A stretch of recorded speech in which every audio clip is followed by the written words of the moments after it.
Israel के Hamas पर भीषण हमले के बाद से फिलिस्तीन के चरमपंथी संगठन सक्रिय हो गए हैं, जो इजराइल पर बेहिसाब हमले कर हमास का बखूबी साथ दे रहे हैं। इन्हीं में से एक है इराक का इस्लामिक प्रतिरोध, जिसने इजरायली सैन्य बलों का जीना मुहाल कर दिया है।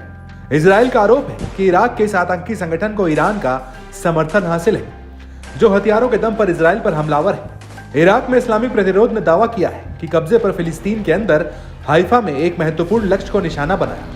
इस दौरान इजरायली बलों के ठिकानों पर जमकर तबाही मचाई। प्रतिरोध में दावा किया है कि ड्रोन का इस्तेमाल करके टारगेट पर सटीक वार कर इजराइल को बड़ी चोट पहुंचाई।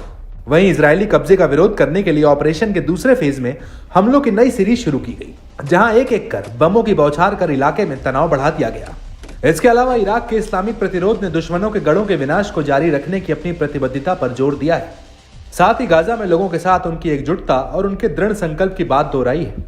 साथ ही चेतावनी दी कि रक्षाहीन फिलिस्तीनी नागरिकों पर किए गए इजरायली नरसंहार के खिलाफ ये जवाबी कार्रवाई जारी रहेगी।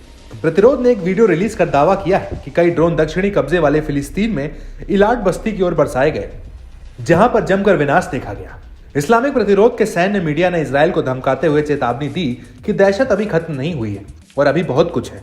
साफ जाहिर है कि हमास पर हमले से भड़के ईरान समर्थित चरमपंथी संगठन शांत होने वाले नहीं है। यही वजह है कि इजराइल एक साथ कई मोर्चों पर युद्ध के भंवर में फंसा हुआ है। इस डगर में उसे कई भीतर भी चुनौतियों का सामना करना पड़ रहा है। ऐसे में इस्लामिक प्रतिरोध ने अपनी मंशा साफ कर दी है कि वो इजरायली आक्रामकता के बीच अपने खूंखार अभियान को जारी रखेगा। अल मयादीन की रिपोर्ट की माने तो ऐसा तब हुआ जब इराक ने इस्लामिक प्रतिरोध ने 20 अप्रैल को इजराइल के कब्जे वाले एक रणनीतिक इजरायली लक्ष्य के खिलाफ ड्रोन हमला किया था, जो एक सैन्य अड्डे के खिलाफ इजरायली हमले के जवाब में था, जहां एक पॉपुलर मोबिलाइजेशन फोर्सेस की एक टुकड़ी तैनात थी। इराकी प्रतिरोध ने शनिवार सुबह इलियट बंदरगाह के खिलाफ ऑपरेशन को अंजाम दिया।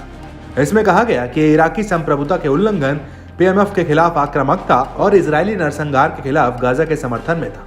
बता दें कि इजराइल हमास युद्ध की शुरुआत से ही इराक का इस्लामिक प्रतिरोध लगातार नेतन्याहू के लिए गले की फांस बना हुआ है। इजराइल का आरोप है कि ईरान गुपचुप तरीके से इजराइल के खिलाफ प्रॉक्सी वॉर कर अपना हित साध रहा है। हालांकि नेतन्याहू ने भी साफ किया है कि इजराइल ऐसे हमलों से डरेगा नहीं, बल्कि भीषण पलटवार करता रहेगा। ऐसे में हालिया हमले से अरब जगत में तनाव और बढ़ने की आशंका जताई गई है।